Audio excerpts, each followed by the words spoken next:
L. Sun Tzu. El arte de la guerra. El arte de la guerra es el mejor libro de estrategia de todos los tiempos. Inspiró a Napoleón, Maquiavelo, Mao Zedong y muchas más figuras históricas.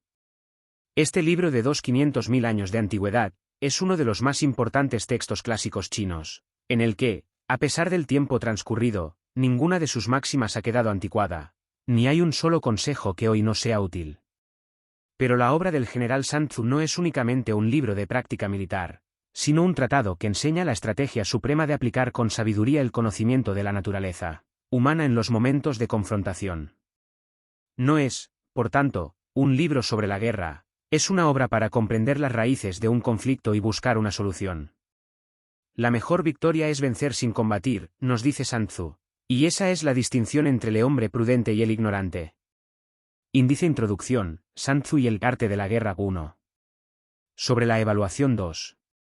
Sobre la iniciación de las acciones 3. Sobre las proposiciones de la victoria y la derrota 4. Sobre la medida en la disposición de los medios 5. Sobre la firmeza 6. Sobre lo lleno y lo vacío 7. Sobre el enfrentamiento directo e indirecto 8. Sobre los 9 cambios 9. Sobre la distribución de los medios 10. Sobre la topología 11. Sobre las clases de terreno 12. Sobre el arte de atacar por el fuego 13. Sobre la concordia y la discordia. Introducción. Sun Tzu, el arte de la guerra. Sun Tzu fue un general chino que vivió alrededor del siglo V a.C. La colección de ensayos sobre el arte de la guerra atribuida a Sun Tzu es el tratado más antiguo que se conoce sobre el tema. A pesar de su antigüedad, los consejos de Sun Tzu siguen manteniendo vigencia. El arte de la guerra es el mejor libro de estrategia de todos los tiempos. Inspiró a Napoleón, Maquiavelo, Mao Zedong y muchas más figuras históricas. Este libro de 2500 años de antigüedad, es uno de los más importantes textos clásicos chinos, en el que, a pesar del tiempo transcurrido, ninguna de sus máximas ha quedado anticuada, ni hay un solo consejo que hoy no sea útil. Pero la obra del general Sun Tzu no es únicamente un libro de práctica militar, sino un tratado que enseña la estrategia suprema de aplicar con sabiduría el conocimiento de la naturaleza humana en los momentos de confrontación. No es, por tanto, un libro sobre la guerra, es una obra para comprender las raíces de un conflicto y buscar una solución. La mejor victoria es vencer sin combatir, nos dice Sun Tzu, y esa es la distinción entre el hombre prudente y el ignorante. La obra de Sun Tzu llegó por primera vez a Europa en el período anterior a la Revolución Francesa, en forma de una breve traducción realizada por el sacerdote jesuita J. M. Amiot. En las diversas traducciones que se han hecho desde entonces, se nombra ocasionalmente al autor como Sanguo Sun Tzu. El núcleo de la filosofía de Sun Tzu sobre la guerra descansa en estos dos principios: todo el arte de la guerra se basa en el engaño. El supremo arte de la guerra es someter al enemigo sin luchar. Las ideas de Sun Tzu se extendieron por el resto de Asia hasta llegar a Japón. Los japoneses adoptaron rápidamente estas enseñanzas y, posiblemente, añadieron algunas de su propia cosecha. Hay constancia de que el principal libro japonés sobre el tema, el Libro de los 5 Anillos, está influido por la filosofía de Sun Tzu, ya que su autor, Miyamoto Musashi, estudió el tratado de El arte de la guerra durante su formación como samurái. Habitualmente se hace referencia a las culturas orientales como culturas de estrategia y no es pequeña la influencia de Sun Tzu en este desarrollo cultural. Hoy en día, la filosofía del arte de la guerra ha ido más allá de los límites estrictamente militares, aplicándose a los negocios, los deportes, la diplomacia e incluso el comportamiento personal. Por ejemplo, muchas frases clave de los manuales modernos de gestión de empresas son prácticamente citas literales de la obra de Sun Tzu, cambiando, por ejemplo, ejército por empresa, o armamento por recursos, sin ir más lejos. Las ideas siguen siendo completamente válidas a pesar de los 25 siglos transcurridos desde que se escribieron. Capítulo y sobre la evaluación. Sun Tzu dice, la guerra es de vital importancia para el Estado. Es el dominio de la vida o de la muerte, el camino hacia la supervivencia o la pérdida del imperio. Es forzoso manejarla bien. No reflexionar seriamente sobre todo lo que le concierne es dar prueba de una culpable indiferencia en lo que respecta a la conservación o pérdida de lo que nos es más querido, y ello no debe ocurrir entre nosotros. Hay que valorarla en términos de 5 factores fundamentales, y hacer comparaciones entre diversas condiciones de los bandos rivales, con vistas a determinar el resultado de la guerra. El primero de estos factores es la doctrina, el segundo, el tiempo, el tercero, el terreno, el cuarto, el mando, y el quinto, la disciplina. La doctrina significa aquello que hace que el pueblo esté en armonía con su gobernante, de modo que le siga donde sea, sin temer por sus vidas ni a correr cualquier peligro. El tiempo significa el yin y el yang, la noche y el día, el frío y el calor, días despejados o lluviosos, y el cambio de las estaciones. El terreno implica las distancias, y hace referencia a dónde es fácil o difícil desplazarse, y si es campo abierto o lugares estrechos, y esto influencia las posibilidades de supervivencia. El mando ha de tener como cualidades, sabiduría, sinceridad, benevolencia, coraje y disciplina. Por último, la disciplina ha de ser comprendida como la organización del ejército, las graduaciones y rangos entre los oficiales, la regulación de las rutas de suministros, y la provisión de material militar al ejército. Estos 5 factores fundamentales han de ser conocidos por cada general. Aquel que los domina, vence; aquel que no, sale derrotado. Por lo tanto, al trazar los planes, han de compararse los siguientes 7 factores, valorando cada uno con el mayor cuidado: ¿qué dirigente es más sabio y capaz? ¿Qué comandante posee el mayor talento? ¿Qué ejército obtiene ventajas de la naturaleza y el terreno? ¿En qué ejército se observan mejor las regulaciones y las instrucciones? ¿Qué tropas son más fuertes? ¿Qué ejército tiene oficiales y tropas mejor entrenadas? ¿Qué ejército administra recompensas y castigos de forma más justa? Mediante el estudio de estos 7 factores, seré capaz de adivinar cuál de los 2 bandos saldrá victorioso y cuál será derrotado.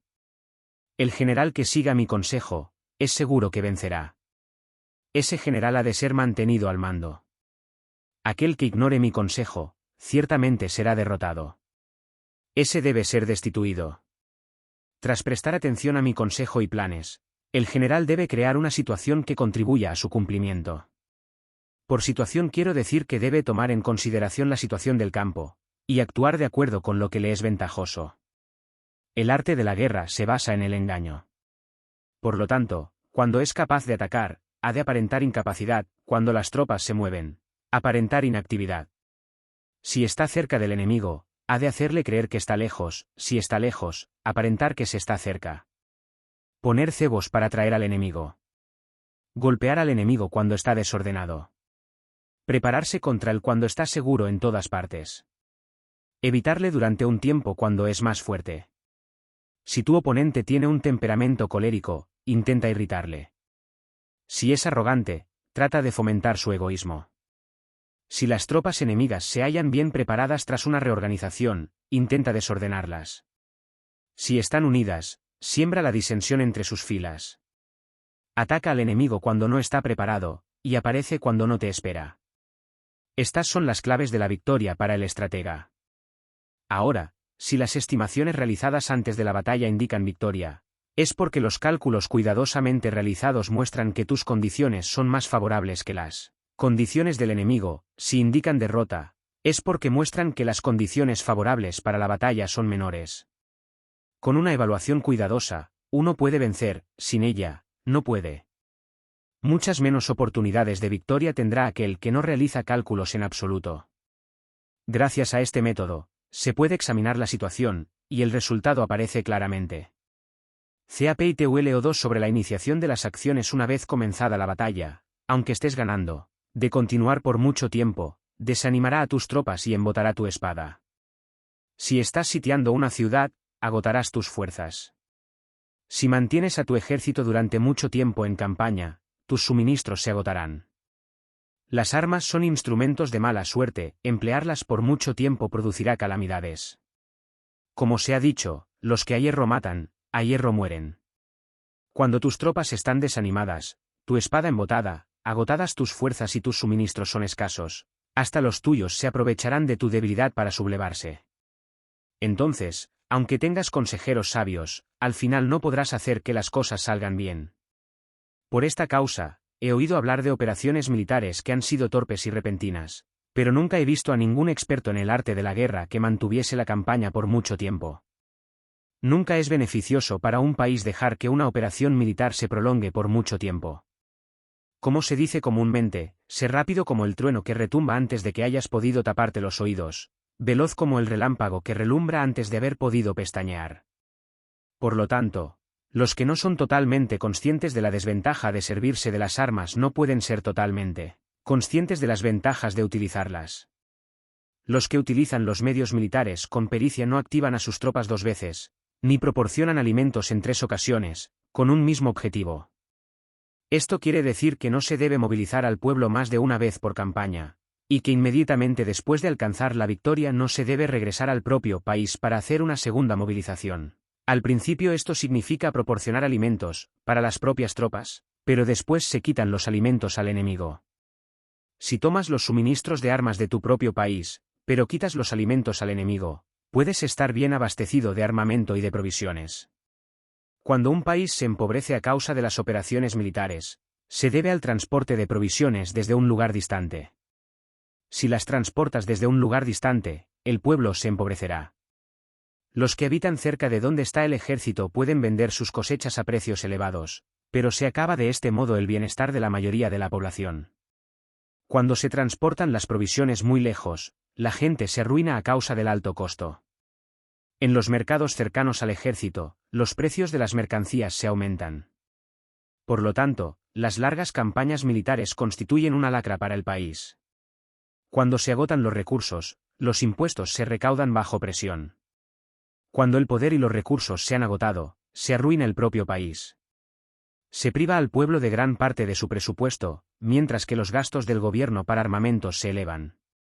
Los habitantes constituyen la base de un país, los alimentos son la felicidad del pueblo. El príncipe debe respetar este hecho y ser sobrio y austero en sus gastos públicos. En consecuencia, un general inteligente lucha por desproveer al enemigo de sus alimentos. Cada porción de alimentos tomados al enemigo equivale a 20 que te suministras a ti mismo. Así pues, lo que arrasa al enemigo es la imprudencia, y la motivación de los tuyos en asumir los beneficios de los adversarios. Cuando recompenses a tus hombres con los beneficios que ostentaban los adversarios los harás luchar por propia iniciativa, y así podrás tomar el poder y la influencia que tenía el enemigo. Es por esto par lo que se dice que donde hay grandes recompensas hay hombres valientes. Por consiguiente, en una batalla de carros, recompensa primero al que tome al menos 10 carros. Si recompensas a todo el mundo, no habrá suficiente para todos, así pues, ofrece una recompensa a un soldado para animar a todos los demás. Cambia sus colores, de los soldados enemigos hechos prisioneros, utilízalos mezclados con los tuyos. Trata bien a los soldados y préstales atención. Los soldados prisioneros deben ser bien tratados, para conseguir que en el futuro luchen para ti. A esto se llama vencer al adversario e incrementar por añadidura tus propias fuerzas. Si utilizas al enemigo para derrotar al enemigo, serás poderoso en cualquier lugar a donde vayas. Así pues, lo más importante en una operación militar es la victoria y no la persistencia.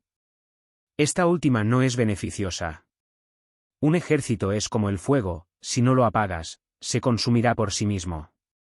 Por lo tanto, sabemos que el que está a la cabeza del ejército está a cargo de las vidas de los habitantes y de la seguridad de la nación. CAPITULO3 sobre las proposiciones de la victoria y la derrota como regla general. Es mejor conservar a un enemigo intacto que destruirlo. Capturar a sus soldados para conquistarlos y dominas a sus jefes. Un general decía, practica las artes marciales, calcula la fuerza de tus adversarios, haz que pierdan su ánimo y dirección, de manera que aunque el ejército enemigo esté intacto sea inservible. Esto es ganar sin violencia. Si destruyes al ejército enemigo y matas a sus generales, asaltas sus defensas disparando, reúnes a una muchedumbre y usurpas un territorio, todo esto es ganar por la fuerza. Por esto, los que ganan todas las batallas no son realmente profesionales, los que consiguen que se rindan impotentes los ejércitos ajenos sin luchar son los mejores maestros del arte de la guerra. Los guerreros superiores atacan mientras los enemigos están proyectando sus planes. Luego deshacen sus alianzas. Por eso, un gran emperador decía, el que lucha por la victoria frente a espadas desnudas no es un buen general. La peor táctica es atacar a una ciudad. Asediar, acorralar a una ciudad solo se lleva a cabo como último recurso. Emplea no menos de 3 meses en preparar tus artefactos y otros 3 para coordinar los recursos para tu asedio. Nunca se debe atacar por cólera y con prisas. Es aconsejable tomarse tiempo en la planificación y coordinación del plan. Por lo tanto, Un verdadero maestro de las artes marciales vence a otras fuerzas enemigas sin batalla, conquista otras ciudades sin asediarlas y destruye a otros ejércitos sin emplear mucho tiempo. Un maestro experto en las artes marciales deshace los planes de los enemigos, estropea sus relaciones y alianzas, le corta los suministros o bloquea su camino, venciendo mediante estas tácticas sin necesidad de luchar. Es imprescindible luchar contra todas las facciones enemigas para obtener una victoria completa, de manera que su ejército no quede acuartelado y el beneficio sea total. Esta es la ley del asedio estratégico. La victoria completa se produce cuando el ejército no lucha, la ciudad no es asediada, la destrucción no se prolonga durante mucho tiempo, y en cada caso el enemigo es vencido por el empleo de la estrategia. Así pues, la regla de la utilización de la fuerza es la siguiente: si tus fuerzas son 10 veces superiores a las del adversario, rodéalo; si son 5 veces superiores, atácalo; si son 2 veces superiores, divídelo. Si tus fuerzas son iguales en número, lucha si te es posible. Si tus fuerzas son inferiores, mantente continuamente en guardia, pues el más pequeño fallo te acarrearía las peores consecuencias.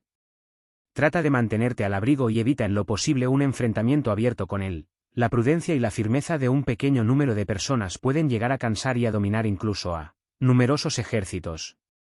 Este consejo se aplica en los casos en que todos los factores son equivalentes. Si tus fuerzas están en orden mientras que las suyas están inmersas en el caos, si tú y tus fuerzas están con ánimo y ellos desmoralizados, entonces, aunque sean más numerosos, puedes entrar en batalla. Si tus soldados, tus fuerzas, tu estrategia y tu valor son menores que las de tu adversario, entonces debes retirarte y buscar una salida. En consecuencia, si el bando más pequeño es obstinado, cae prisionero del bando más grande. Esto quiere decir que si un pequeño ejército no hace una valoración adecuada de su poder y se atreve a enemistarse con una gran potencia, por mucho que su defensa sea firme, inevitablemente se convertirá en conquistado. Si no puedes ser fuerte, pero tampoco sabes ser débil, serás derrotado. Los generales son servidores del pueblo. Cuando su servicio es completo, el pueblo es fuerte. Cuando su servicio es defectuoso, el pueblo es débil. Así pues, existen 3 maneras en las que un príncipe lleva al ejército al desastre. Cuando un príncipe, ignorando los hechos, ordena avanzar a sus ejércitos o retirarse cuando no deben hacerlo, a esto se le llama inmovilizar al ejército. Cuando un príncipe ignora los asuntos militares, pero comparte en pie de igualdad el mando del ejército, los soldados acaban confusos. Cuando el príncipe ignora cómo llevar a cabo las maniobras militares, pero comparte por igual su dirección, los soldados están vacilantes. Una vez que los ejércitos están confusos y vacilantes, empiezan los problemas procedentes de los adversarios. A esto se le llama perder la victoria por trastornar el aspecto militar. Si intentas utilizar los métodos de un gobierno civil para dirigir una operación militar, la operación será confusa. Triunfan aquellos que saben cuándo luchar y cuándo no. Saben discernir cuándo utilizar muchas o pocas tropas. Tienen tropas cuyos rangos superiores e inferiores tienen el mismo objetivo. Se enfrentan con preparativos a enemigos desprevenidos. Tienen generales competentes y no limitados por sus gobiernos civiles. Estas 5 son las maneras de conocer al futuro vencedor. Hablar de que el príncipe sea el que da las órdenes en todo es como el general solicitarle permiso al príncipe, para poder apagar un fuego, para cuando sea autorizado, ya no quedan sino cenizas. Si conoces a los demás y te conoces a ti mismo, ni en 100 batallas correrás peligro; si no conoces a los demás, pero te conoces a ti mismo, perderás una batalla y ganarás otra; si no conoces a los demás ni te conoces a ti mismo, correrás peligro en cada batalla. CAPITULO 4 sobre la medida en la disposición de los medios. Antiguamente, los guerreros expertos se hacían a sí mismos invencibles en primer lugar, y después aguardaban para descubrir la vulnerabilidad de sus adversarios. Hacerte invencible significa conocerte a ti mismo; aguardar para descubrir la vulnerabilidad del adversario significa conocer a los demás. La invencibilidad está en uno mismo, la vulnerabilidad en el adversario. Por esto, los guerreros expertos pueden ser invencibles, pero no pueden hacer que sus adversarios sean vulnerables. Si los adversarios no tienen orden de batalla sobre el que informarse, ni negligencias o fallos de los que aprovecharse, ¿cómo puedes vencerlos aunque estén bien pertrechados? Por esto es por lo que se dice que la victoria puede ser percibida, pero no fabricada. La invencibilidad es una cuestión de defensa, la vulnerabilidad, una cuestión de ataque. Mientras no hayas observado vulnerabilidades en el orden de batalla de los adversarios, oculta tu propia formación de ataque, y prepárate para ser invencible, con la finalidad de preservarte. Cuando los adversarios tienen órdenes de batalla vulnerables, es el momento de salir a atacarlos. La defensa es para tiempos de escasez, el ataque para tiempos de abundancia. Los expertos en defensa se esconden en las profundidades de la tierra, los expertos en maniobras de ataque se esconden en las más elevadas alturas del cielo. De esta manera pueden protegerse y lograr la victoria total. En situaciones de defensa, acalláis las voces y borráis las huellas, escondidos como fantasmas y espíritus bajo tierra, invisibles para todo el mundo. En situaciones de ataque, vuestro movimiento es rápido y vuestro grito fulgurante, veloz como el trueno y el relámpago, para los que no se puede uno preparar, aunque vengan del cielo. Prever la victoria cuando cualquiera la puede conocer no constituye verdadera destreza. Todo el mundo elogia la victoria ganada en batalla, pero esa victoria no es realmente tan buena. Todo el mundo elogia la victoria en la batalla, pero lo verdaderamente deseable es poder ver el mundo de lo sutil y darte cuenta del mundo de lo oculto, hasta el punto de ser capaz de alcanzar la victoria donde no existe forma. No se requiere mucha fuerza para levantar un cabello, no es necesario tener una vista aguda para ver el sol y la luna, ni se necesita tener mucho oído para escuchar el retumbar del trueno. Lo que todo el mundo conoce no se llama sabiduría, la victoria sobre los demás obtenida por medio de la batalla no se considera una buena victoria. En la antigüedad, los que eran conocidos como buenos guerreros vencían cuando era fácil vencer. Si solo eres capaz de asegurar la victoria tras enfrentarte a un adversario en un conflicto armado, esa victoria es una dura victoria. Si eres capaz de ver lo sutil y de darte cuenta de lo oculto, irrumpiendo antes del orden de batalla, la victoria así obtenida es una victoria fácil. En consecuencia, las victorias de los buenos guerreros no destacan por su inteligencia o su bravura. Así pues, las victorias que ganan en batalla no son debidas a la suerte. Sus victorias no son casualidades, sino que son debidas a haberse situado previamente en posición de poder ganar con seguridad, imponiéndose sobre los que ya han perdido de antemano. La gran sabiduría no es algo obvio, el mérito grande no se anuncia. Cuando eres capaz de ver lo sutil, es fácil ganar, ¿qué tiene esto que ver con la inteligencia o la bravura? Cuando se resuelven los problemas antes de que surjan, ¿quién llama a esto inteligencia? Cuando hay victoria sin batalla, ¿quién habla de bravura? Así pues, los buenos guerreros toman posición en un terreno en el que no pueden perder, y no pasan por alto las condiciones que hacen a su adversario proclive a la derrota. En consecuencia, un ejército victorioso gana primero y entabla la batalla después, un ejército derrotado lucha primero e intenta obtener la victoria después. Esta es la diferencia entre los que tienen estrategia y los que no tienen planes premeditados. Los que utilizan bien las armas cultivan el camino y observan las leyes. Así pueden gobernar prevaleciendo sobre los corruptos. Servirse de la armonía para desvanecer la oposición, no atacar un ejército inocente, no hacer prisioneros o tomar botín por donde pasa el ejército, no cortar los árboles ni contaminar los pozos, limpiar y purificar los templos de las ciudades y montañas del camino que atraviesas, no repetir los errores de una civilización decadente, a todo esto se llama el camino y sus leyes.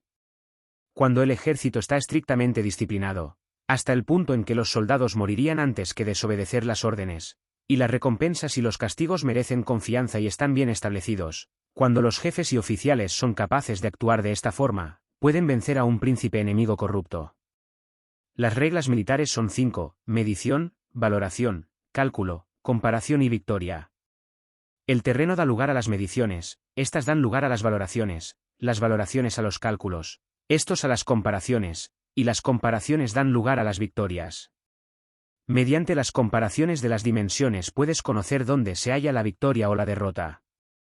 En consecuencia, un ejército victorioso es como un kilo comparado con un gramo, un ejército derrotado es como un gramo comparado con un kilo.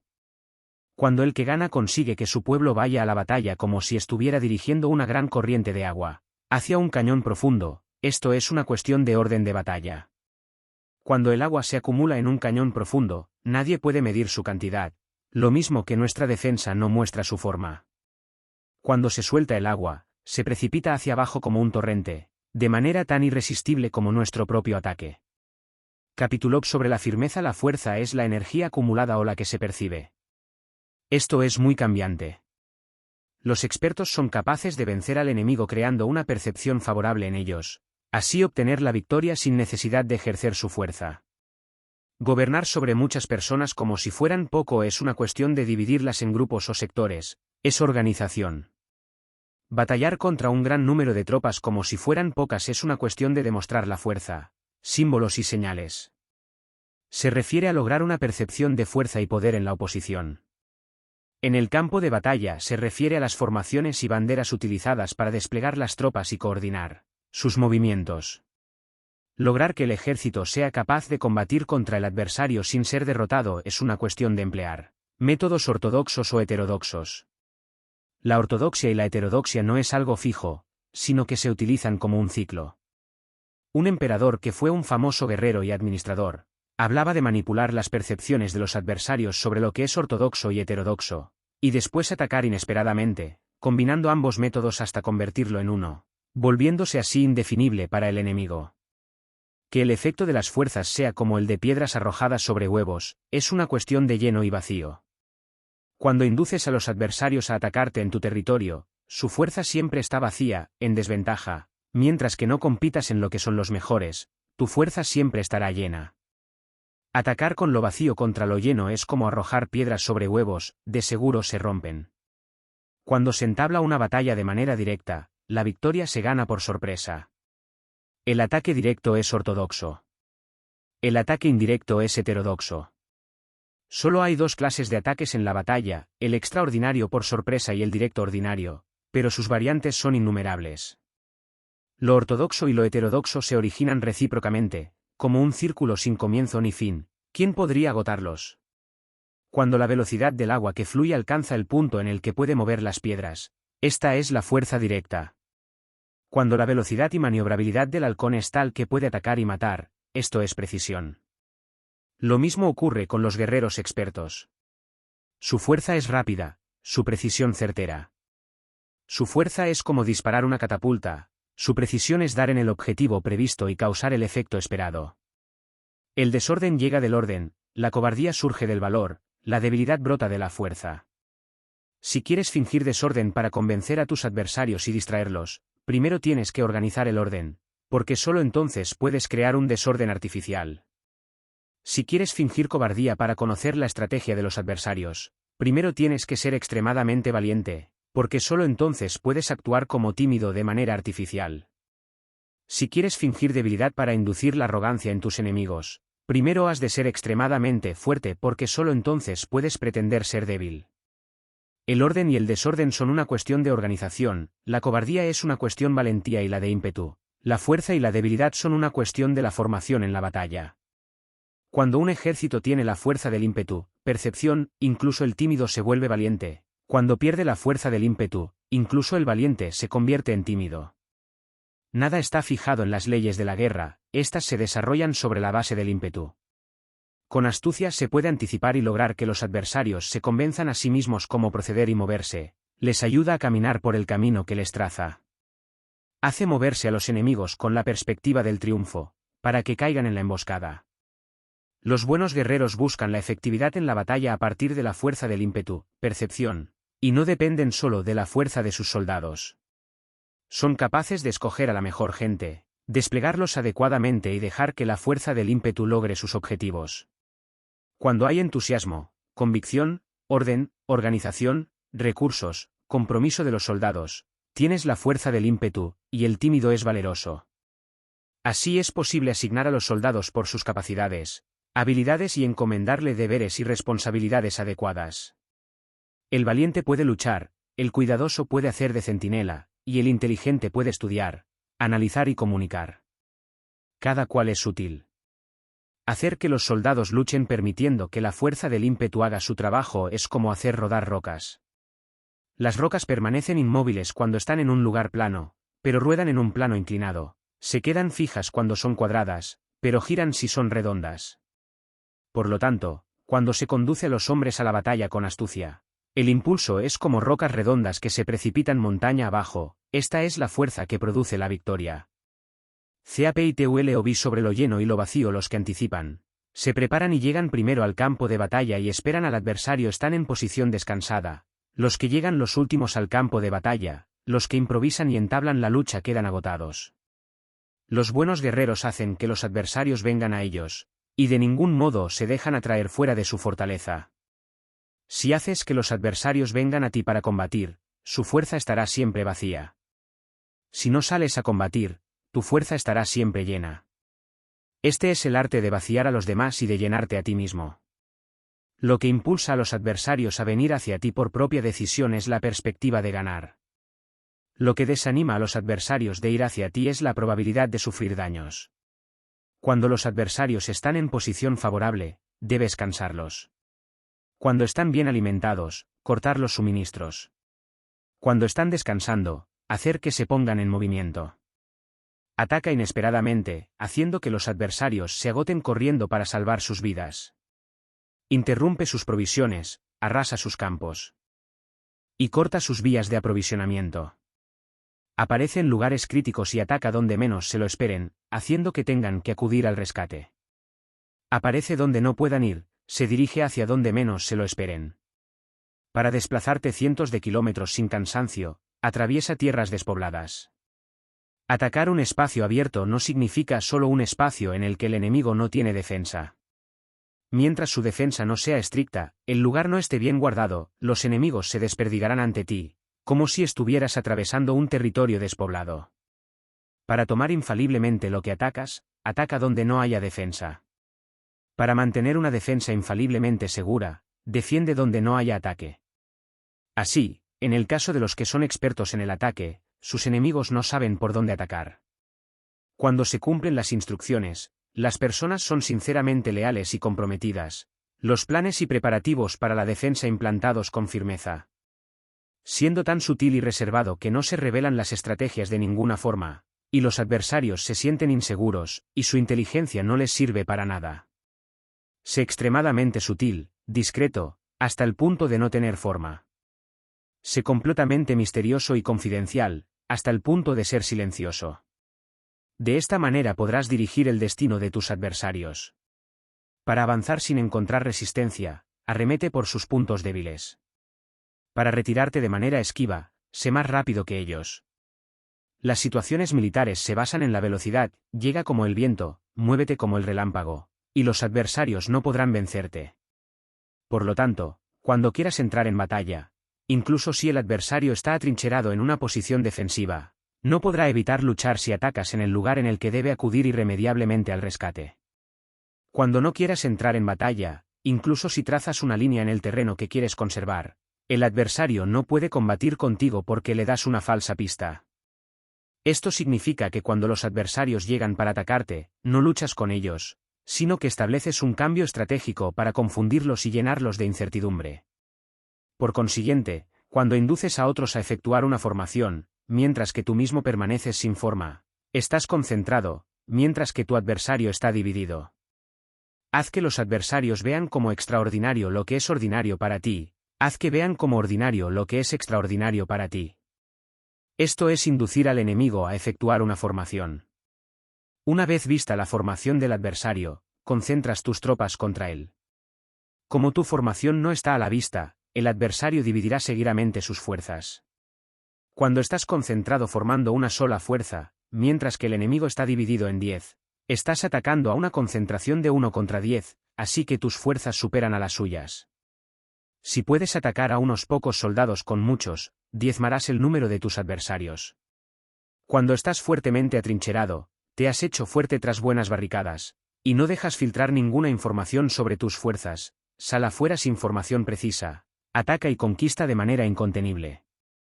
No han de conocer dónde piensas librar la batalla, porque cuando no se conoce, el enemigo destaca muchos puestos de vigilancia, y en el momento en el que se establecen numerosos puestos solo tienes que combatir contra pequeñas unidades. Así pues, cuando su vanguardia está preparada, su retaguardia es defectuosa, y cuando su retaguardia está preparada, su vanguardia presenta puntos débiles. Las preparaciones de su ala derecha significarán carencia en su ala izquierda. Las preparaciones por todas partes significará ser vulnerable por todas partes. Esto significa que cuando las tropas están de guardia en muchos lugares, Están forzosamente desperdigadas en pequeñas unidades. Cuando se dispone de pocos soldados se está a la defensiva contra el adversario. El que dispone de muchos hace que el enemigo tenga que defenderse. Cuantas más defensas induces a adoptar a tu enemigo, más debilitado quedará. Así, si conoces el lugar y la fecha de la batalla, puedes acudir a ella aunque estés a 1000 kilómetros de distancia. Si no conoces el lugar y la fecha de la batalla, entonces tu flanco izquierdo no puede salvar al derecho, tu vanguardia no puede salvar a tu retaguardia, y tu retaguardia no puede salvar a tu vanguardia, ni siquiera en un territorio de unas pocas docenas de kilómetros. Si tienes muchas más tropas que los demás, ¿cómo puede ayudarte este factor para obtener la victoria? Si no conoces el lugar y la fecha de la batalla, aunque tus tropas sean más numerosas que las de ellos, ¿cómo puedes saber si vas a ganar o a perder? Así pues, se dice que la victoria puede ser creada. Si haces que los adversarios no sepan el lugar y la fecha de la batalla, siempre puedes vencer. Incluso si los enemigos son numerosos, puede hacerse que no entren en combate. Por tanto, haz tu valoración sobre ellos para averiguar sus planes, y determinar qué estrategia puede tener éxito y cuál no. Incítalos a la acción para descubrir cuál es el esquema general de sus movimientos y descansa. Haz algo por o en contra de ellos para su atención, de manera que puedas de ellos para descubrir sus hábitos de comportamiento de ataque y de defensa. Indúcelos a adoptar formaciones específicas, para conocer sus puntos flacos. Esto significa utilizar muchos métodos para confundir y perturbar al enemigo con el objetivo de observar sus formas de respuesta hacia ti. Después de haberlas observado, actúas en consecuencia, de manera que puedes saber qué clase de situaciones significan vida y cuáles significan muerte. Pruébalos para averiguar sus puntos fuertes y sus puntos débiles. Por lo tanto, el punto final de la formación de un ejército es llegar a la no forma. Cuando no tienes forma, los informadores no pueden descubrir nada, ya que la información no puede crear una estrategia. Una vez que no tienes forma perceptible, no dejas huellas que puedan ser seguidas. Los informadores no encuentran ninguna GRYeta por donde mirar y los que están a cargo de la planificación no pueden establecer ningún plan realizable. La victoria sobre multitudes mediante formaciones precisas debe ser desconocida para las multitudes. Todo el mundo conoce la forma mediante la que resultó vencedor, pero nadie conoce la forma mediante la que aseguró la victoria. En consecuencia, la victoria en la guerra no es repetitiva, sino que adapta su forma continuamente. Determinar los cambios apropiados significa no repetir las estrategias previas para obtener la victoria. Para lograrla, puedo adaptarme desde el principio a cualquier formación que los adversarios puedan adoptar. Las formaciones son como el agua. La naturaleza del agua es evitar lo alto e ir hacia abajo. La naturaleza de los ejércitos es evitar lo lleno y atacar lo vacío. El flujo del agua está determinado por la tierra, la victoria viene determinada por el adversario. Así pues, un ejército no tiene formación constante, lo mismo que el agua no tiene forma constante. Se llama genio a la capacidad de obtener la victoria cambiando y adaptándose según el enemigo. CAPITULO 7 sobre el enfrentamiento directo e indirecto. La regla ordinaria para el uso del ejército es que el mando del ejército reciba órdenes de las autoridades civiles y después reúne y concentra a las tropas, acuartelándolas juntas. Nada es más difícil que la lucha armada. Luchar con otros cara a cara para conseguir ventajas es lo más arduo del mundo. La dificultad de la lucha armada es hacer cercanas las distancias largas y convertir los problemas en ventajas. Mientras que das la apariencia de estar muy lejos, empiezas tu camino y llegas antes que el enemigo. Por lo tanto, haces que su ruta sea larga, atrayéndole con la esperanza de ganar. Cuando emprendes la marcha después que los otros y llegas antes que ellos, conoces la estrategia de hacer que las distancias sean cercanas. Sírvete de una unidad especial para engañar al enemigo atrayéndole a una falsa persecución, haciéndole creer que el grueso de tus fuerzas está muy lejos. Entonces, lanzas una fuerza de ataque sorpresa que llega antes, aunque emprendió el camino después. Por consiguiente, la lucha armada puede ser provechosa y puede ser peligrosa. Para el experto es provechosa, para el inexperto peligrosa. Movilizar a todo el ejército para el combate en aras de obtener alguna ventaja tomaría mucho tiempo. Pero combatir por una ventaja con un ejército incompleto tendría como resultado una falta de recursos. Si te movilizas rápidamente y sin parar día y noche, recorriendo el doble de la distancia habitual, y si luchas por obtener alguna ventaja a miles de kilómetros, tus jefes militares serán hechos prisioneros. Los soldados que sean fuertes llegarán allí primero, los más cansados llegarán después, como regla general, solo lo conseguirá 1 de cada 10. Cuando la ruta es larga las tropas se cansan, si han gastado su fuerza en la movilización. Llegan agotadas mientras que sus adversarios están frescos, así pues, es seguro que serán atacadas. Combatir por una ventaja a 50 kilómetros de distancia frustrará los planes del mando, y, como regla general, solo la mitad de los soldados lo harán. Si se combate por obtener una ventaja a 30 kilómetros de distancia, solo 2 de cada 3 soldados lo recorrerán.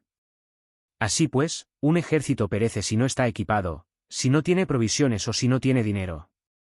Estas 3 cosas son necesarias, no puedes combatir para ganar con un ejército no equipado, o sin provisiones, lo que el dinero facilita.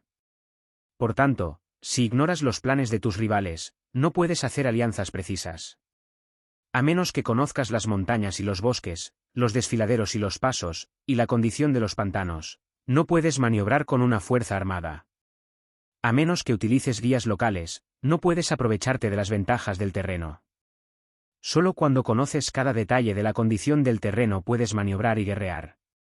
Por consiguiente, una fuerza militar se usa según la estrategia prevista, se moviliza mediante la esperanza de recompensa, y se adapta mediante la división y la combinación. Una fuerza militar se establece mediante la estrategia en el sentido de que distraes al enemigo para que no pueda conocer cuál es tu situación real y no pueda imponer su supremacía. Se moviliza mediante la esperanza de recompensa, en el sentido de que entra en acción cuando ve la posibilidad de obtener una ventaja.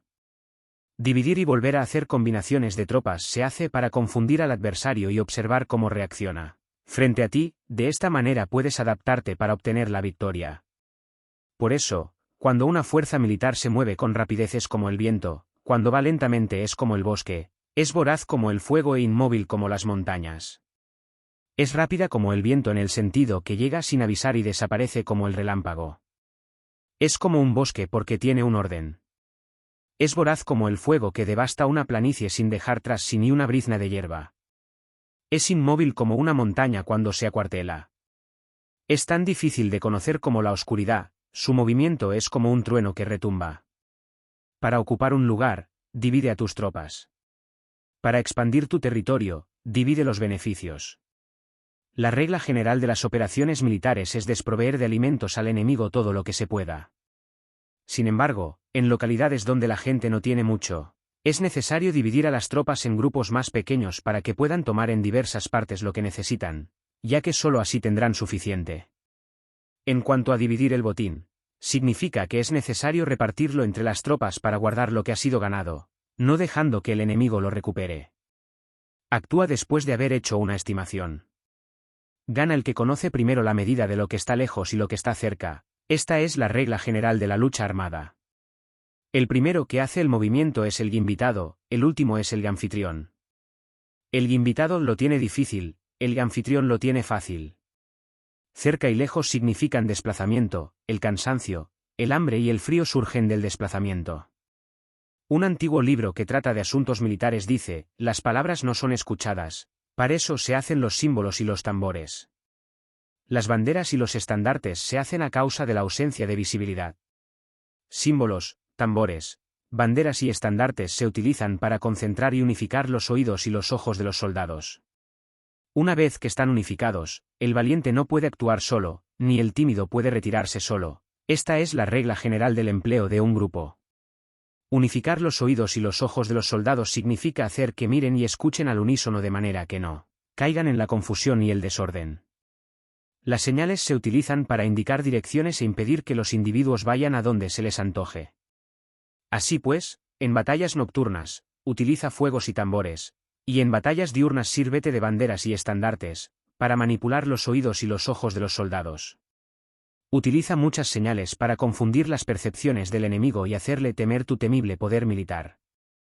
De esta forma, haces desaparecer la energía de sus ejércitos y desmoralizas a sus generales. En primer lugar, has de ser capaz de mantenerte firme en tu propio corazón, solo entonces puedes desmoralizar a los generales enemigos. Por esto, la tradición afirma que los habitantes de otros tiempos tenían la firmeza para desmoralizar, y la antigua ley de los que conducían carros de combate decía que cuando la mente original es firme, la energía fresca es victoriosa. De este modo, la energía de la mañana está llena de ardor, la del mediodía decae y la energía de la noche se retira. En consecuencia, los expertos en el manejo de las armas prefieren la energía entusiasta, atacan la decadente y la que se bate en retirada. Son ellos los que dominan la energía. Cualquier débil en el mundo se dispone a combatir en un minuto si se siente animado, pero cuando se trata realmente de tomar las armas y de entrar en batalla, es poseído por la energía. Cuando esta energía se desvanece, se detendrá, estará asustado y se arrepentirá de haber comenzado. La razón por la que esa clase de ejércitos miran por encima del hombro a enemigos fuertes, lo mismo que miran a las doncellas vírgenes, es porque se están aprovechando de su agresividad, estimulada por cualquier causa. Utilizar el orden para enfrentarse al desorden, utilizar la calma para enfrentarse con los que se agitan, esto es dominar el corazón. A menos que tu corazón esté totalmente abierto y tu mente en orden, no puedes esperar ser capaz de adaptarte a responder sin límites, a manejar los acontecimientos de manera infalible, a enfrentarte a dificultades graves e inesperadas sin turbarte, dirigiendo cada cosa sin confusión. Dominar la fuerza es esperar a los que vienen de lejos, aguardar con toda comodidad a los que se han fatigado, y con el estómago saciado a los hambrientos. Esto es lo que se quiere decir cuando se habla de atraer a otros hacia donde estás, al tiempo que evitas ser inducido a ir hacia donde están ellos. Evitar la confrontación contra formaciones de combate bien ordenadas y no atacar grandes batallones constituye el dominio de la adaptación. Por tanto, la regla general de las operaciones militares es no enfrentarse a una gran montaña ni oponerse al enemigo de espaldas a esta. Esto significa que si los adversarios están en un terreno elevado, no debes atacarles cuesta arriba, y que cuando efectúan una carga cuesta abajo, no debes hacerles frente. No persigas a los enemigos cuando finjan una retirada, ni ataques tropas expertas. Si los adversarios huyen de repente antes de agotar su energía, seguramente hay emboscadas esperándote para atacar a tus tropas. En este caso, debes retener a tus oficiales para que no se lancen en su persecución. No consumas la comida de sus soldados. Si el enemigo abandona de repente sus provisiones, estas han de ser probadas antes de ser comidas, por si están envenenadas.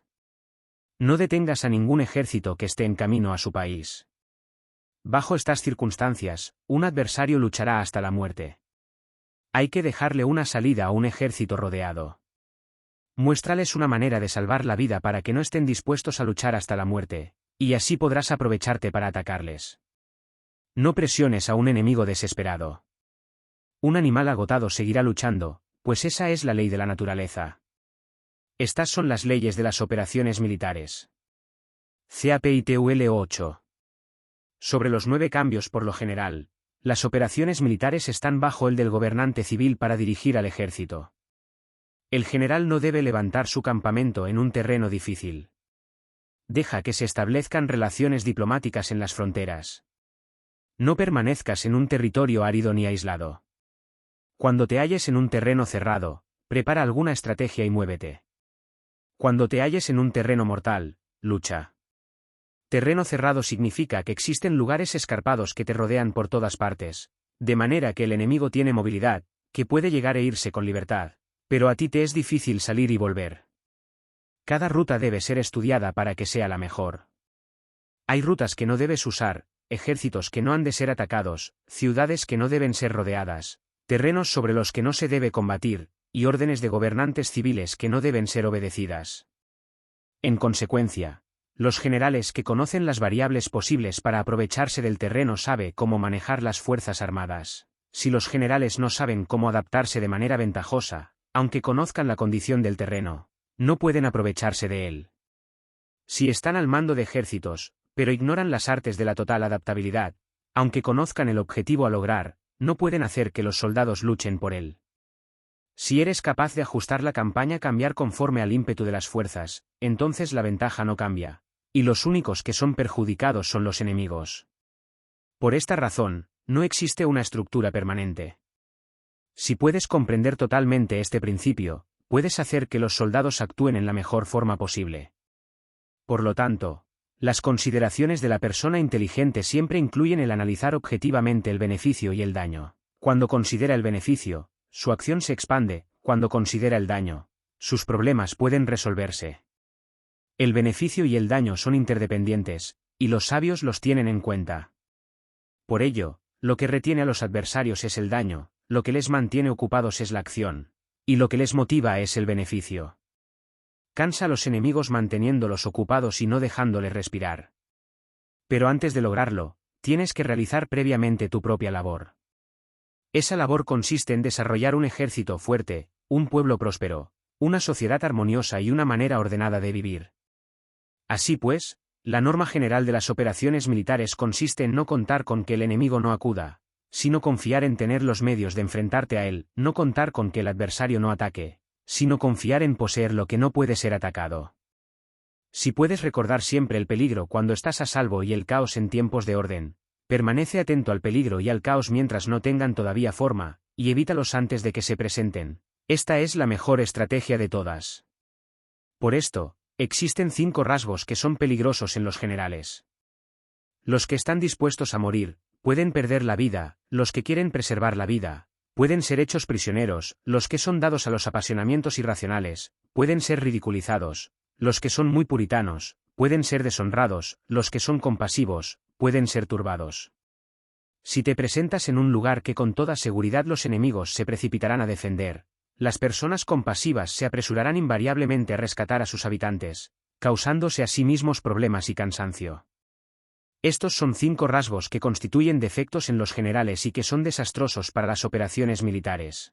Los buenos generales son de otra manera, se comprometen hasta la muerte, pero no se aferran a la esperanza de sobrevivir, actúan de acuerdo con los acontecimientos, en forma racional y realista, sin dejarse llevar por las emociones ni estar sujetos a quedar confundidos.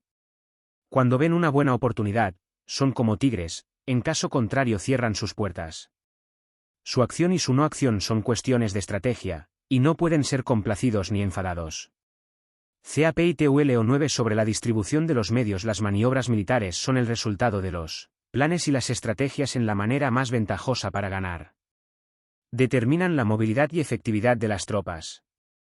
Si vas a colocar tu ejército en posición de observar al enemigo, atraviesa rápido las montañas y vigílalos desde un valle. Considera el efecto de la luz y mantente en la posición más elevada del valle. Cuando combatas en una montaña, ataca desde arriba hacia abajo y no al revés.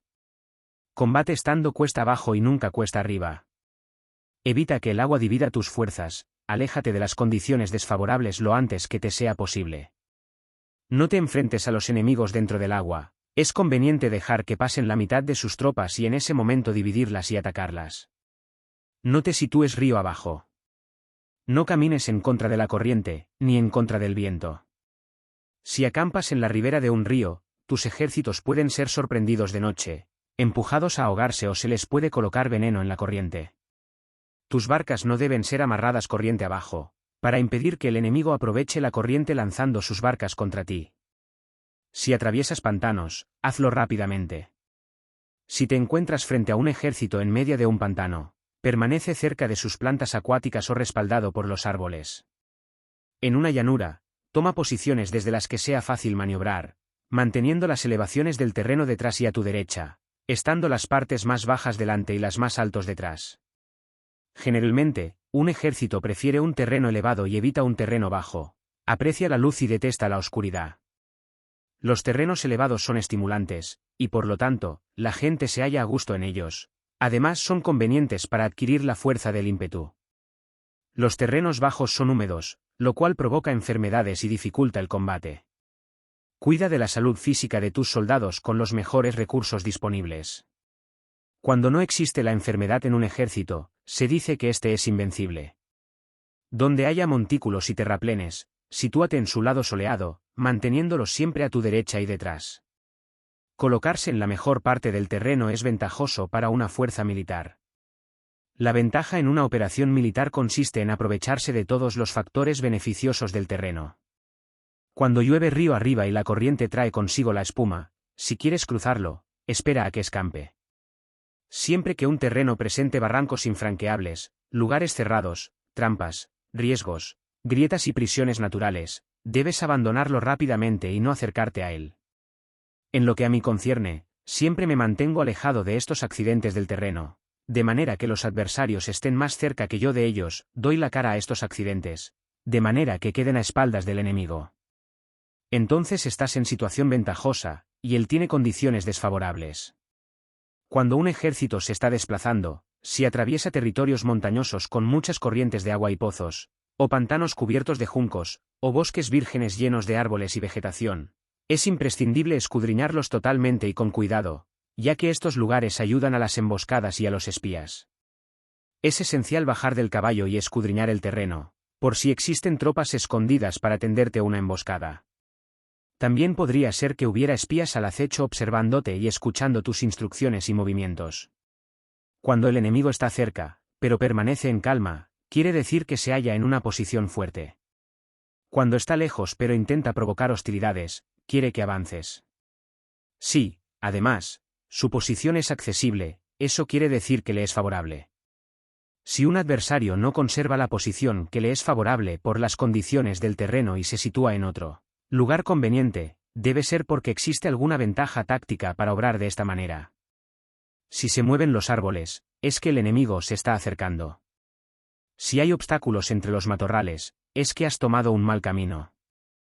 La idea de poner muchos obstáculos entre la maleza es hacerte pensar que existen tropas emboscadas escondidas en medio de ella. Si los pájaros alzan el vuelo, hay tropas emboscadas en el lugar. Si los animales están asustados, existen tropas atacantes. Si se elevan columnas de polvo altas y espesas, hay carros que se están acercando, si son bajas y anchas, se acercan soldados a pie. Humaredas esparcidas significan que se está cortando leña. Pequeñas polvaredas que van y vienen indican que hay que levantar el campamento.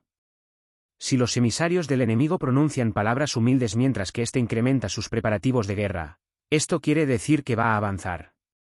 Cuando se pronuncian palabras altisonantes y se avanza ostentosamente, es señal de que el enemigo se va a retirar. Si sus emisarios vienen con palabras humildes, envía espías para observar al enemigo y comprobarás que está aumentando sus preparativos de guerra. Cuando los carros ligeros salen en primer lugar y se sitúan en los flancos, están estableciendo un frente de batalla. Si los emisarios llegan pidiendo la paz sin firmar un tratado, significa que están tramando algún complot. Si el enemigo dispone rápidamente a sus carros en filas de combate, es que está esperando refuerzos.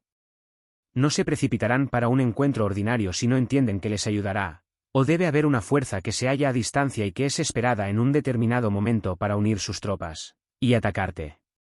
Conviene anticipar, prepararse inmediatamente para esta eventualidad. Si la mitad de sus tropas avanza y la otra mitad retrocede, es que el enemigo piensa atraerte a una trampa. El enemigo está fingiendo en este caso confusión y desorden para incitarte a que avances. Si los soldados enemigos se apoyan unos en otros, es que están hambrientos. Si los aguadores beben en primer lugar, es que las tropas están sedientas. Si el enemigo ve una ventaja pero no la aprovecha, es que está cansado. Si los pájaros se reúnen en el campo enemigo, es que el lugar está vacío. Si hay pájaros sobrevolando una ciudad, el ejército ha huido. Si se producen llamadas nocturnas, es que los soldados enemigos están atemorizados. Tienen miedo y están inquietos, y por eso se llaman unos a otros. Si el ejército no tiene disciplina, esto quiere decir que el general no es tomado en serio. Si los estandartes se mueven, es que está sumido en la confusión. Las señales se utilizan para unificar el grupo, así pues, si se desplaza de acá para allá sin orden ni concierto, significa que sus filas están confusas. Si sus emisarios muestran irritación, significa que están cansados. Si matan sus caballos para obtener carne, es que los soldados carecen de alimentos. Cuando no tienen marmitas y no vuelven a su campamento, son enemigos completamente desesperados. Si se producen murmuraciones, faltas de disciplina y los soldados hablan mucho entre sí, quiere decir que se ha perdido la lealtad de la tropa. Las murmuraciones describen la expresión de los verdaderos sentimientos. Las faltas de disciplina indican problemas con los superiores. Cuando el mando ha perdido la lealtad de las tropas, los soldados se hablan con franqueza entre sí sobre los problemas con sus superiores.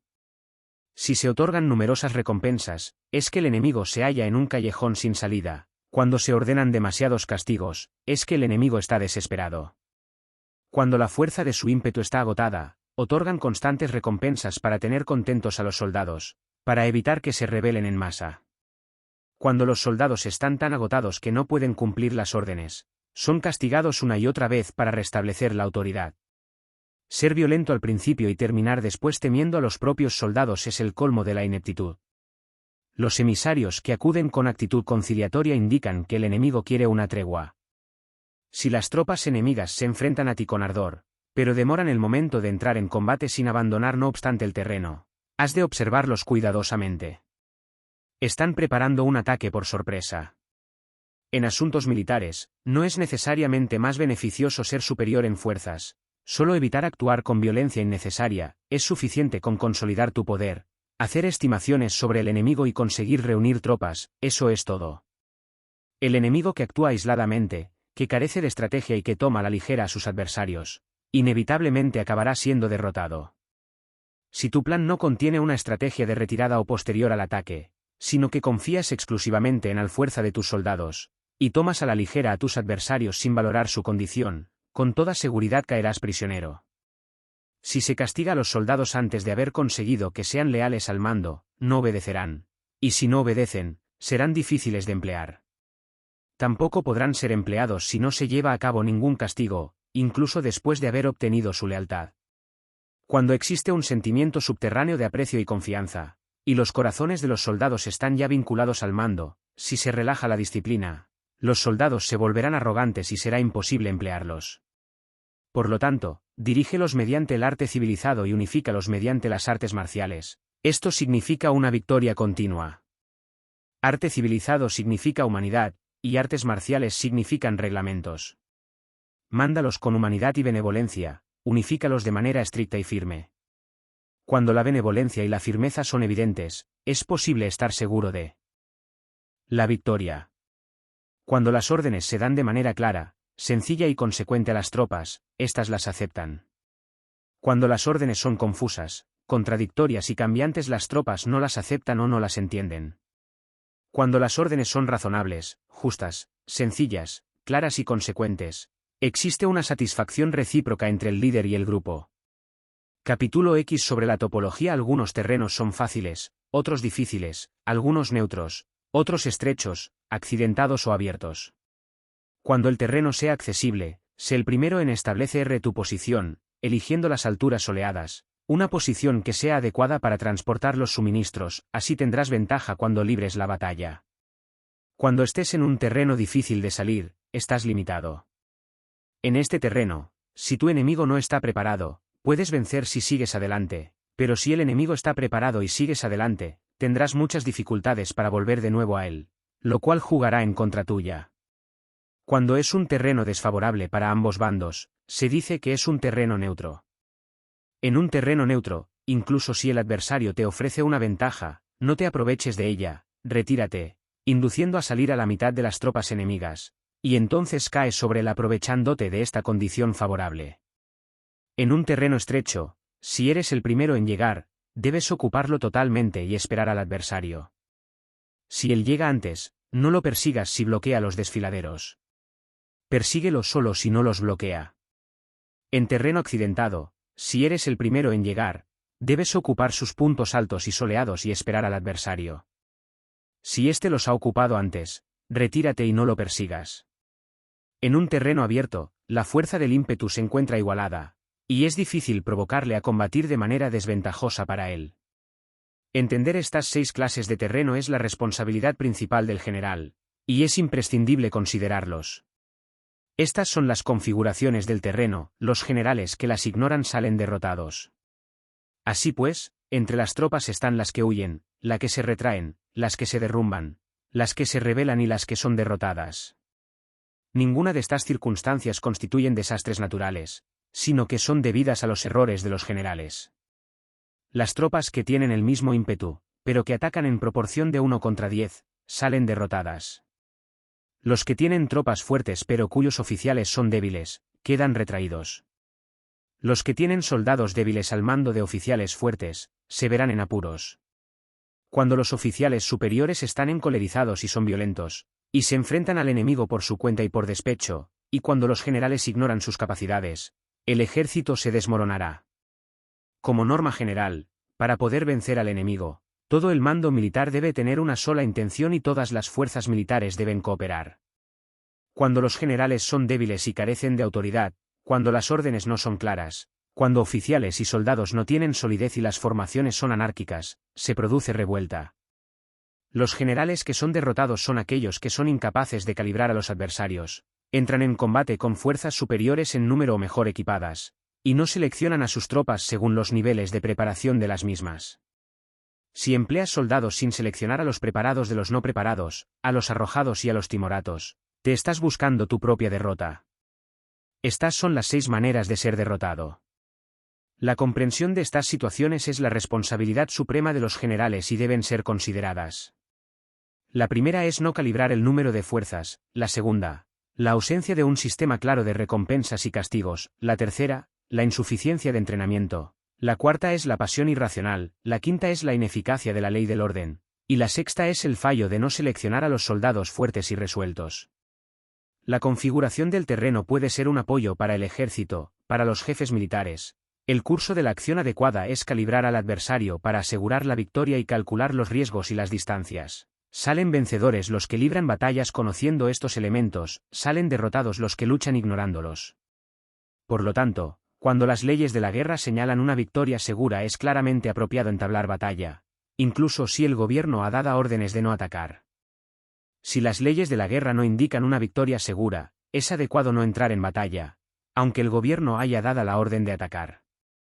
De este modo se avanza sin pretender la gloria, se ordena la retirada sin evitar la responsabilidad, con el único propósito de proteger a la población y en beneficio también del gobierno. Así se rinde un servicio valioso a la nación. Avanzar y retirarse en contra de las órdenes del gobierno no se hace por interés personal, sino para salvaguardar las vidas de la población y en auténtico beneficio del gobierno. Servidores de esta talla son muy útiles para un pueblo. Mira por tus soldados como miras por un recién nacido, así estarán dispuestos a seguirte hasta los valles más profundos. Cuida de tus soldados como cuidas de tus queridos hijos, y morirán gustosamente contigo. Pero si eres tan amable con ellos que no los puedes utilizar, si eres tan indulgente que no les puedes dar órdenes, tan informal que no puedes disciplinarlos, tus soldados serán como niños mimados y, por lo tanto, inservibles. Las recompensas no deben utilizarse solas, ni debe confiarse solamente en los castigos.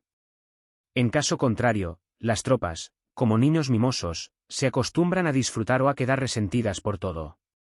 Esto es dañino y los vuelve inservibles.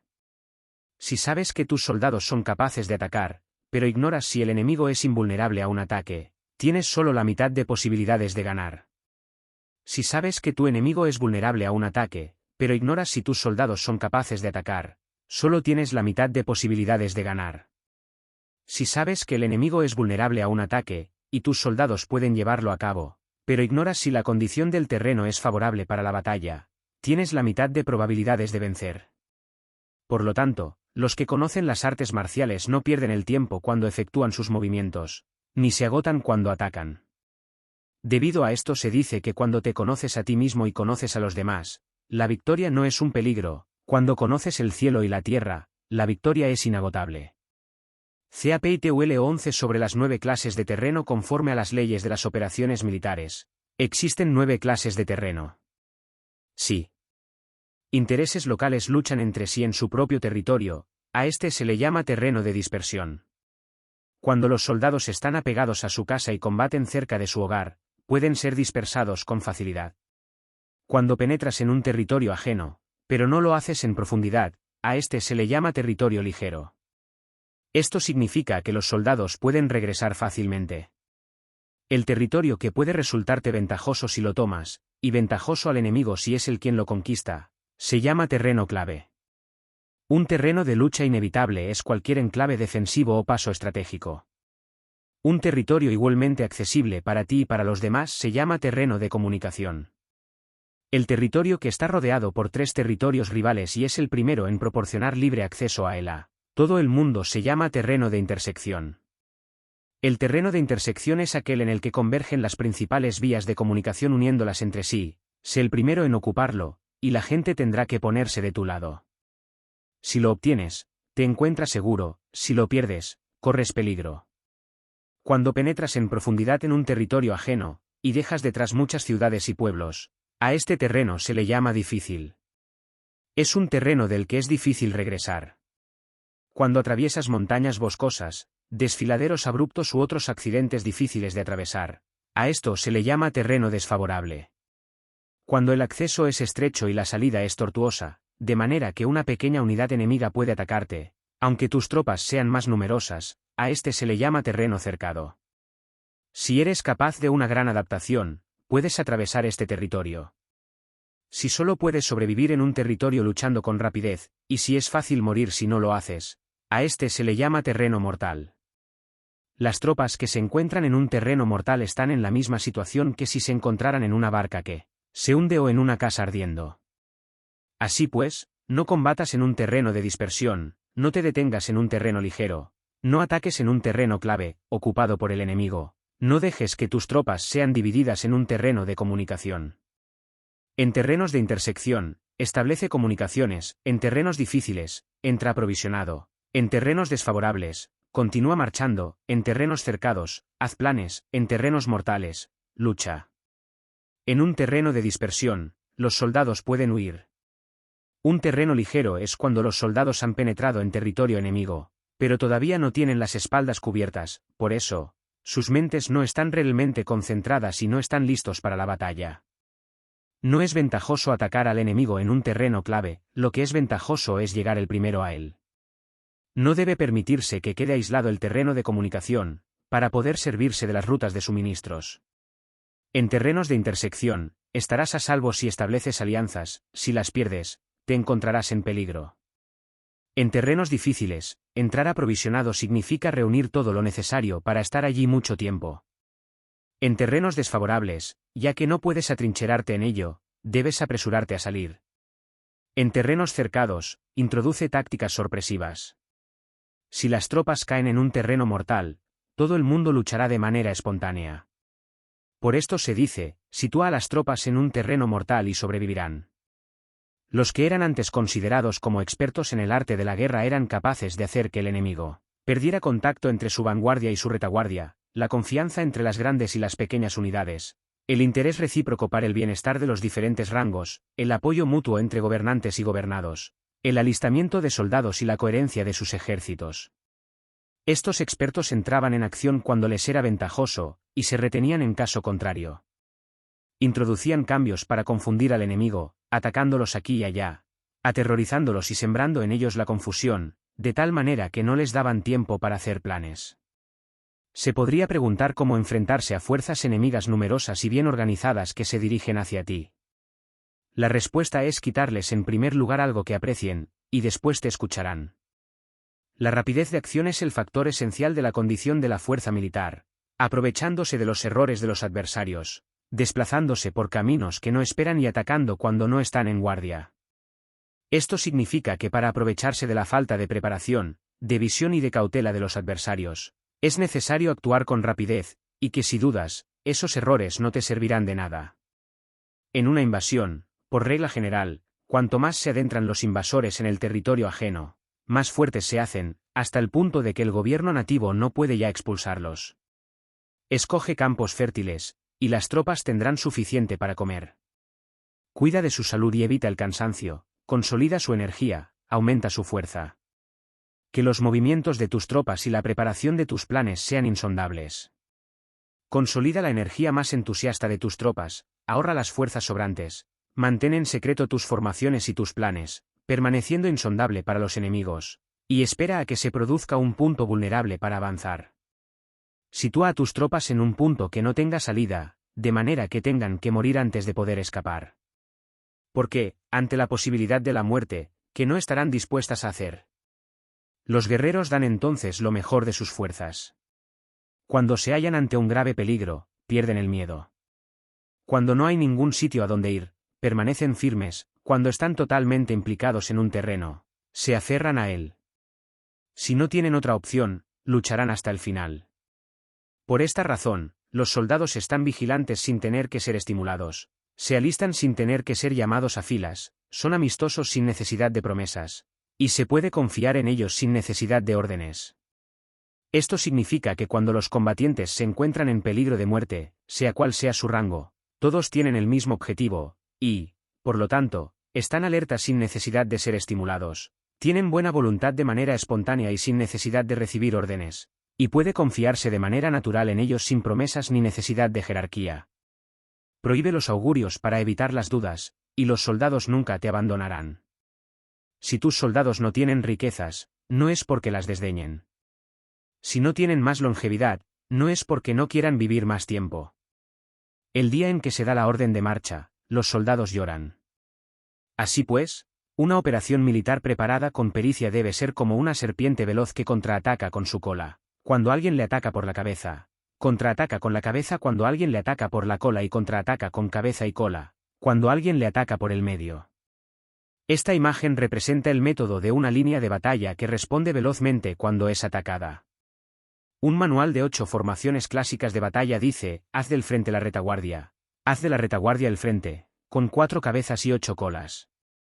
Haz que la cabeza esté en todas partes, y cuando el enemigo arremeta por el centro, cabeza y cola acudirán al rescate.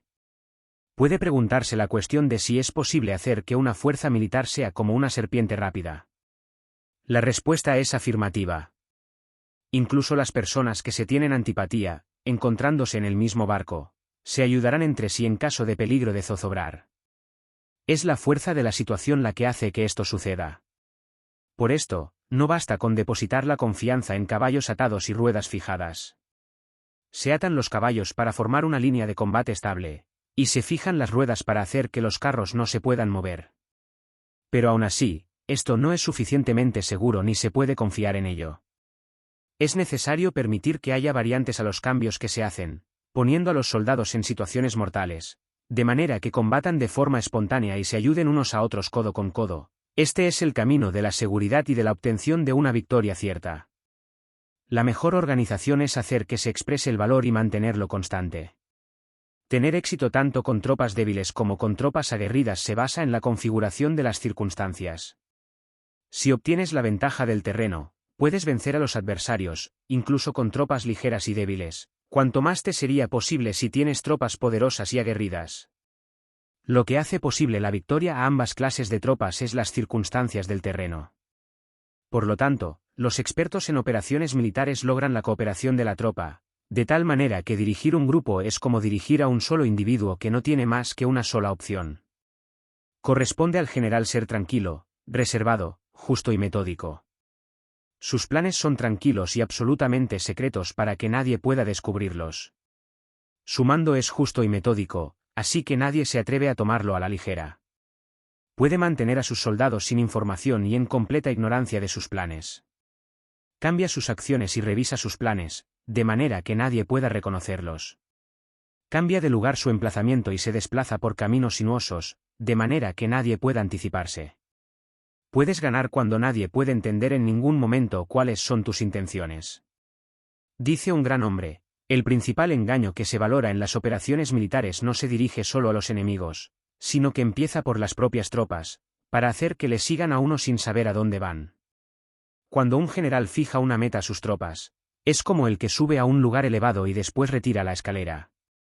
Cuando un general se adentra muy en el interior del territorio enemigo, está poniendo a prueba todo su potencial. Ha hecho quemar las naves a sus tropas y destruir sus casas, así las conduce como un rebaño y todos ignoran hacia dónde se encaminan. Incumbe a los generales reunir a los ejércitos y ponerlos en situaciones peligrosas. También han de examinar las adaptaciones a los diferentes terrenos, las ventajas de concentrarse o dispersarse, y las pautas de los sentimientos y situaciones humanas. Cuando se habla de ventajas y de desventajas de la concentración y de la dispersión, quiere decir que las pautas de los comportamientos humanos cambian según los diferentes tipos de terreno.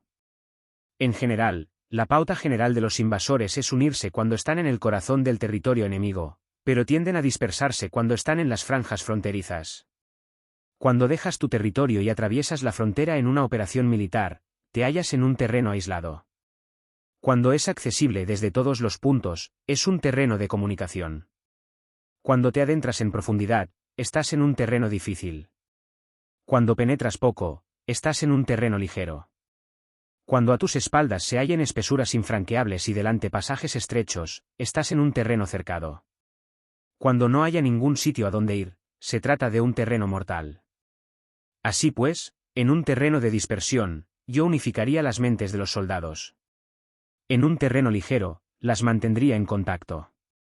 En un terreno clave, les haría apresurarse para tomarlo. En un terreno de intersección, prestaría atención a la defensa. En un terreno de comunicación, establecería sólidas alianzas. En un terreno difícil, aseguraría suministros continuados. En un terreno desfavorable, urgiría a mis tropas a salir rápidamente de él. En un terreno cercado, cerraría las entradas. En un terreno mortal, indicaría a mis tropas que no existe ninguna posibilidad de sobrevivir. Por esto, la psicología de los soldados consiste en resistir cuando se ven rodeados, luchar cuando no se puede evitar, y obedecer en casos extremos. Hasta que los soldados no se ven rodeados, no tienen la determinación de resistir al enemigo hasta alcanzar la victoria. Cuando están desesperados, presentan una defensa unificada. Por ello, los que ignoran los planes enemigos no pueden preparar alianzas. Los que ignoran las circunstancias del terreno no pueden hacer maniobrar a sus fuerzas. Los que no utilizan guías locales no pueden aprovecharse del terreno. Los militares de un gobierno eficaz deben conocer todos estos factores. Cuando el ejército de un gobierno eficaz ataca a un gran territorio, el pueblo no se puede unir. Cuando su poder sobrepasa a los adversarios, es imposible hacer alianzas. Si puedes averiguar los planes de tus adversarios, aprovéchate del terreno y haz maniobrar al enemigo de manera que se encuentre indefenso. En este caso, ni siquiera un gran territorio puede reunir suficientes tropas para detenerte. Por lo tanto, si no luchas por obtener alianzas, ni aumentas el poder de ningún país, pero extiendes tu influencia personal amenazando a los adversarios, todo ello hace que el país y las ciudades enemigas sean vulnerables. Otorga recompensas que no estén reguladas y da órdenes desacostumbradas. Considera la ventaja de otorgar recompensas que no tengan precedentes. Observa cómo el enemigo hace promesas sin tener en cuenta los códigos establecidos. Maneja las tropas como si fueran una sola persona. Empléalas en tareas reales, pero no les hables. Motívalas con recompensas, pero no les comentes los perjuicios posibles. Emplea a tus soldados solo en combatir, sin comunicarles tu estrategia. Déjales conocer los beneficios que les esperan, pero no les hables de los daños potenciales. Si la verdad se filtra, tu estrategia puede hundirse. Si los soldados empiezan a preocuparse, se volverán vacilantes y temerosos. Colócalos en una situación de posible exterminio, y entonces lucharán para vivir. Ponles en peligro de muerte, y entonces sobrevivirán. Cuando las tropas afrontan peligros, son capaces de luchar para obtener la victoria. Así pues, la tarea de una operación militar es fingir acomodarse a las intenciones del enemigo. Si te concentras totalmente en este, puedes matar a su general aunque estés a kilómetros de distancia. A esto se llama cumplir el objetivo con pericia. Al principio te acomodas a sus intenciones, después matas a sus generales. Esta es la pericia en el cumplimiento del objetivo. Así, el día en que se declara la guerra, se cierran las fronteras, se rompen los salvoconductos y se impide el paso de emisarios.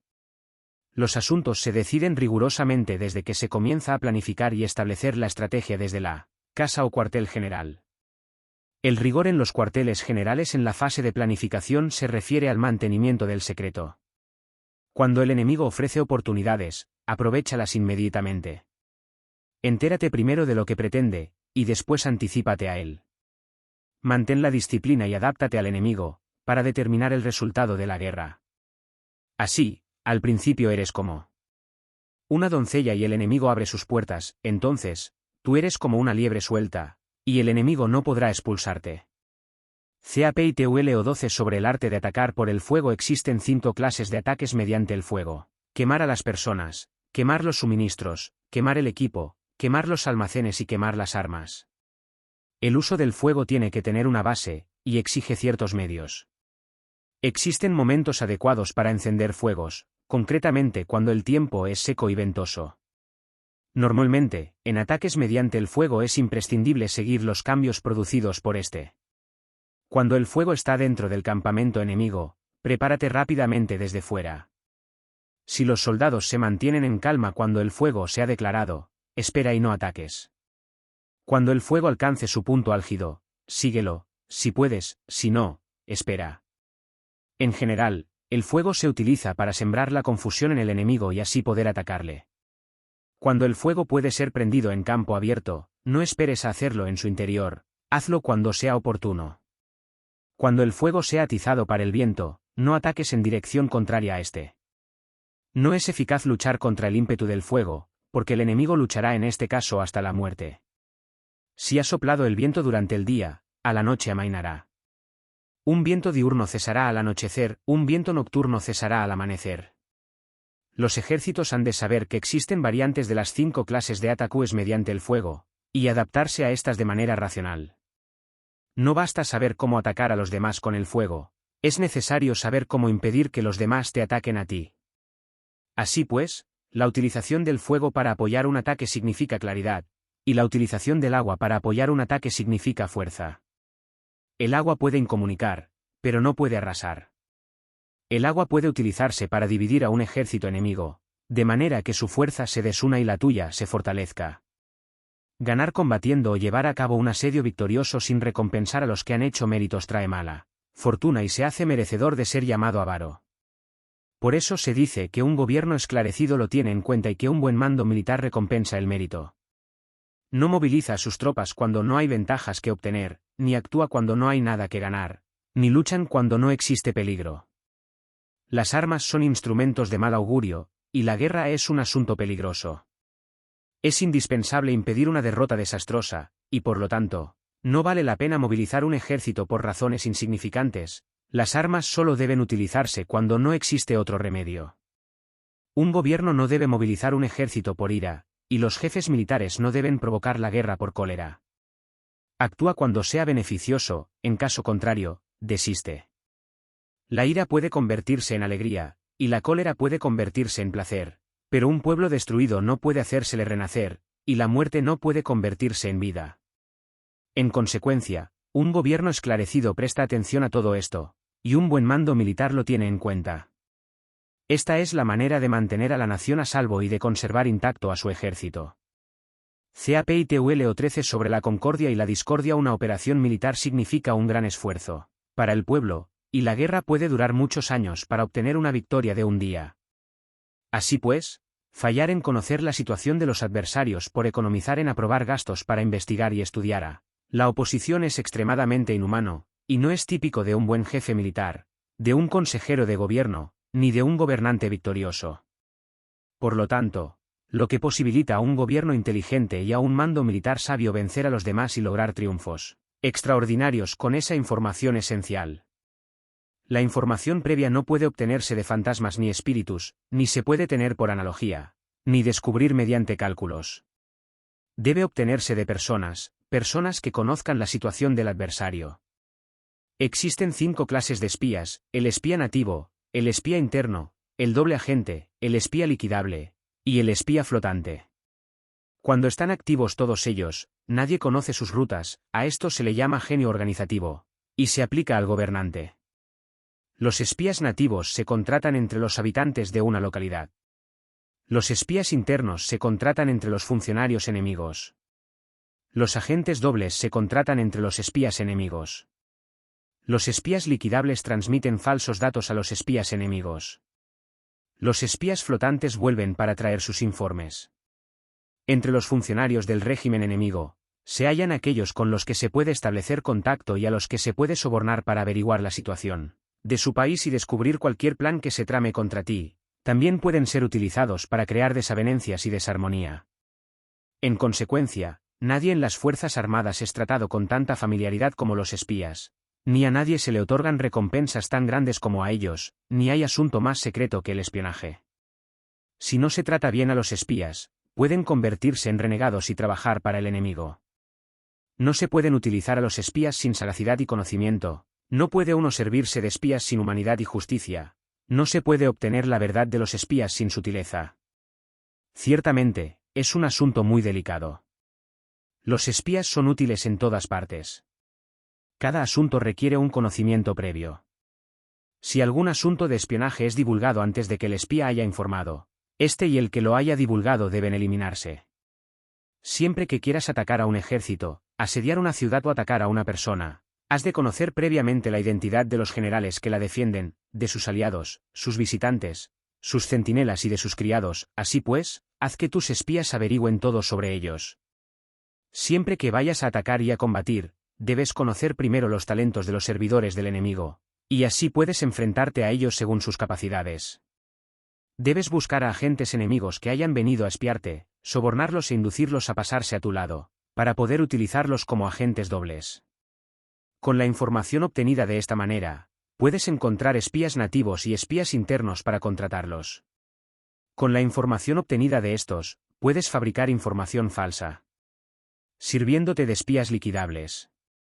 Con la información así obtenida, puedes hacer que los espías flotantes actúen según los planes previstos. Es esencial para un gobernante conocer las 5 clases de espionaje, y este conocimiento depende de los agentes dobles, así pues, estos deben ser bien tratados. Así, solo un gobernante brillante o un general sabio que pueda utilizar a los más inteligentes para el espionaje, puede estar seguro de la victoria. El espionaje es esencial para las operaciones militares, y los ejércitos dependen de él para llevar a cabo sus acciones. No será ventajoso para el ejército actuar sin conocer la situación del enemigo, y conocer la situación del enemigo no es posible sin el espionaje. Fin.